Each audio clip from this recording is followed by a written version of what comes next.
have time to edit it or anything else like that, so don't judge. But it's the beginnings of where we can go. Okay? So here it is. Although, that's how I want you to try and start them all. The DBQ, it's not as important that you start with although. Okay? But on the essays, on the free response, it is. So here it is. Although political compromises in antebellum America over issues of states' rights and slavery seemed to prevent civil war and to appease sectional tensions, the reality was such compromises only postponed war by delaying the resolution of such issues and actually exacerbated the differences between North and South. Again, I would probably divide this into 2 sentences. It's very long. It's the beginning. But what I want you to take a look at is this. Does it answer the question of were political compromises actually effective in reducing sectionalism? In a very wordy way, it does, right? It says, no, it didn't actually resolve it. Though it seemed like it did, in the end, it actually made it worse. It exacerbated the differences between North and South. It actually it made it bigger, and it ultimately led to a civil war. Okay? This is all I want you to see, is just to see the although. You want to have although to some extent this, to some extent this. Okay? Let's take a look at one more from this time period, which is the next question.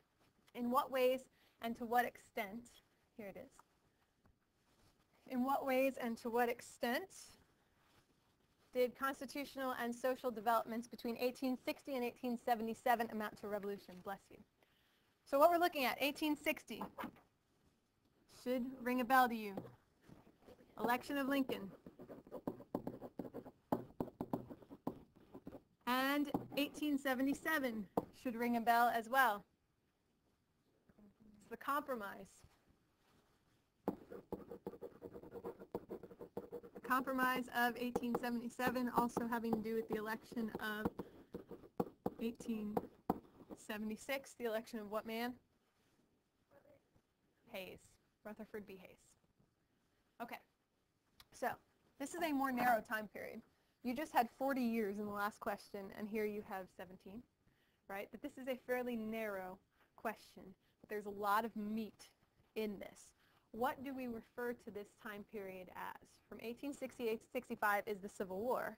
From 1865 until 1877 is what? Reconstruction. That's your opening paragraph right there. Setting the time period.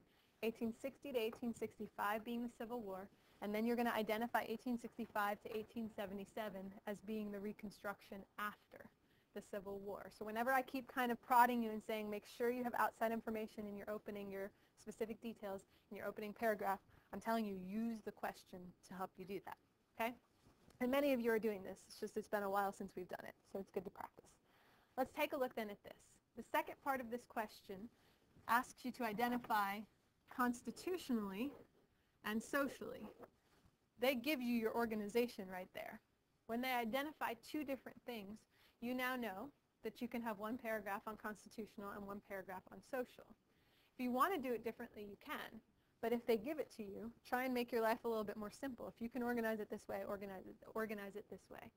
Remember, your equation is pretty simple when you're writing. Topic sentence, as much outside information as you possibly can. Because remember I said they'll give you a lot of grace, and you saw that when you were grading essays. They'll give you a lot of grace. You remember that one guy that was like a constitutional scholar? And he just kept citing clause after clause after clause. This is in this clause, and this is in this clause. And we all were like, yeah, but he doesn't fully answer the question. And he got an 8 out of 9, right? Reason being, he overwhelmed them with outside information. He convinced them that he knew what he was talking about.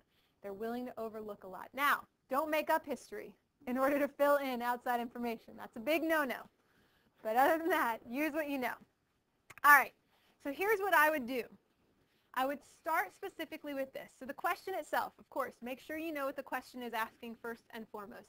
In what ways and to what extent did constitutional and social developments mean a revolution? Very simply, what they're asking you is this.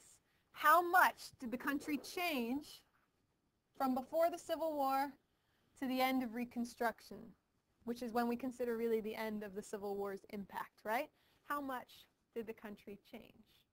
What I would start to do is list as much as you possibly can. I'm going to target us a little bit more because I have the ability to do this, but you'll list as many things as you can from that time period. You can do this by listing your presidents and then listing the things underneath them, or how I would do it is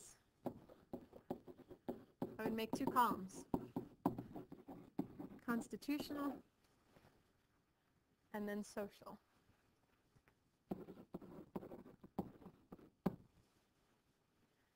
Okay, so let's begin with any constitutional changes that took place between 1860 and 1877. 13th, 14th, 15th Amendments. And you can identify what each one is. 13th, which ends slavery. 14th, which is citizenship. All persons born or naturalized in the United States are citizens.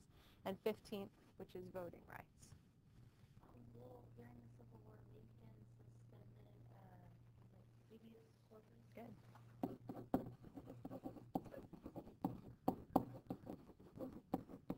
Bless you, whoever hiccuped. If you need water, you can get it. Habeas corpus, though. For those of you that don't remember, this was one that I actually had marked off because I thought a bunch of you might forget it. Habeas corpus is Latin.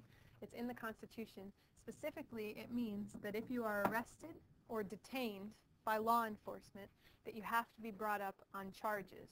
You remember that in the border states, Lincoln suspended habeas corpus, which meant that you could be arrested and just held indefinitely during a time of war. Now, there are two instances that the Constitution allows as far as when you can suspend habeas corpus. One is in case of rebellion. The other is in case of insurrection.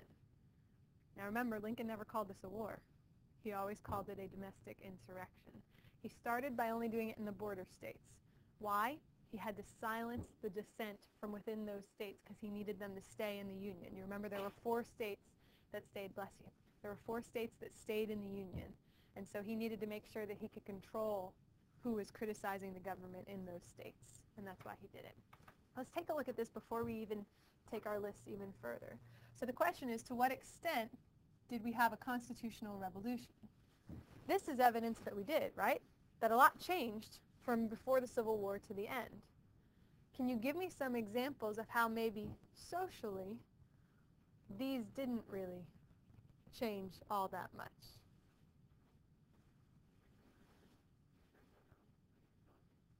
Oh, please, yeah, go ahead. I didn't even notice it. You're good. The KKK. Very good. So I would maybe refer the KKK, the Ku Klux Klan, the Knights of White Camellia, if you remember them. Paramilitary organizations which grew in the South to try and stop African Americans from enjoying or exercising those rights. Can you think of any other examples of how these didn't necessarily get enjoyed fully? Oh, go ahead. It's a loud straw. Jim Crow laws. Think about voting. What were some of the Jim Crow laws that we talked about that kept people from voting? The grandfather clause, that you were not allowed to vote unless your grandfather had voted before, which of course only the whites would have been able to say. Is that what you were going to say? What else did you have to do in some of these states in order to vote? Literacy tests, very good, or comprehension tests, literacy tests. Had to prove you could read, and of course we said the application of this was very uneven, depending on who was trying to vote. Poll taxes, right? You had to pay a poll tax in order to do this. So these are all good examples of saying, look, to this extent, yes, big changes, but to this extent, not really, that those were limited. If you wanted to take this even one step further, you could talk about the KKK acts or the enforcement acts underneath Grant, where he tried to, and he did actually successfully send in troops in order to enforce the 15th Amendment and allow African Americans to vote. I'm going to come over to the social side. Let's look at this. Let's talk about some of the other, I'm going to delete this for us, some of the other social things that happened as part of Reconstruction that tried to rebuild the South, but maybe didn't necessarily work all that well. That's exactly it. Good. The Freedmen's Bureau.